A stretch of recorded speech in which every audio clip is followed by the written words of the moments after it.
நாங்க சின்ன பொண்ணா இருக்கும்போது சின்னதா உடம்பு சரியில்லைன்னா கூட எங்க அவ்வா ஊரெல்லாம் தேடி அப்பக்கோவத்தலை திருநீர் பத்தினி எல்லாம் பறிச்சுட்டு வந்து துவலை போட்டு குளிக்க வைப்பாங்க. நலக்கம் ஏதாவது இருந்தா கூட அப்படியே போயிடும். ஆனா இப்போ இந்த இலையெல்லாம் கிடைக்கிறது கொஞ்சம் கஷ்டமா இருக்கிறதுனால நான் எப்பவுமே துவலை பொடி அரைச்சு வச்சுப்பேன். எப்படின்னு பார்க்கலாம். அதிகமாவே பாசிப்பயிர் எடுத்துக்கோங்க. கூடவே பூலாங்கிழங்கு, கோரைக்கிழங்கு, கார்போகரிசி இது எல்லாத்தையும் வெயில காய வச்சுக்கலாம். இதே போல கடலைப்பருப்பு முக்கியமா சேர்த்துக்கோங்க. இது எல்லாமே ஸ்கின் கலருக்கும் ஸ்கின்னோட ஹெல்த்துக்கும் ரொம்ப ஹெல்ப் பண்ணும். நன்னாரி வேரும் வெட்டி வேரும் சேர்த்துக்கலாம். பூக்கள்ல பாத்தீங்கன்னா ஆவாரம்பூ, செம்பருத்தி பூ, ரோஜா இதழ்கள், மகிழம்பூ எல்லாமே சேர்த்துக்கலாம். இது ஸ்கின்னை நல்லா ஸ்மூதன் பண்ணி கொடுக்கறதுக்கு ஹெல்ப் பண்ணும். கூடவே வசம்பு சேர்த்துக்கோங்க. புல்ல வளத்தின்னு கூட சொல்லுவாங்க. இனி நலக்கம் வராமல் இருக்கிறதுக்கு இந்த இலைகள் எல்லாம் கண்டிப்பா சேர்த்துக்கணும். துளசி இலை, துவலை இலை, அப்பக்கோவை இலை, கூடவே குப்பை மேனி இது எல்லாத்தையும் நல்லா காய வச்சு மிஷின்ல கொடுத்து அரைச்சு எடுத்துட்டீங்கன்னா துவலை பொடி ரெடி. இந்த பொடி பாத்தீங்கன்னா அவ்வளோ மனமா இருக்கும். நாள் ஃபுல்லாவே இந்த வாசம் தான் குழந்தைங்க மேல வீசிக்கிட்டே இருக்கும்.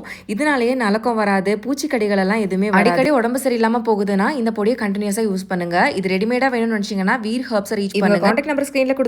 பேஜ் கீழே டேக் பண்ணியிருக்கேன். பிரைஸ் வேணும்னா கமெண்ட் பண்ணுங்க. ஹேர் கிளென்சிங் பவுடர் கூட சேல் பண்றாங்க. என் பையனுக்கு நான் இதை தான் யூஸ் பண்றேன். ரொம்ப நல்லா இருக்கு. நிஜமாவே ட்ரை பண்ணலாம். பாய்.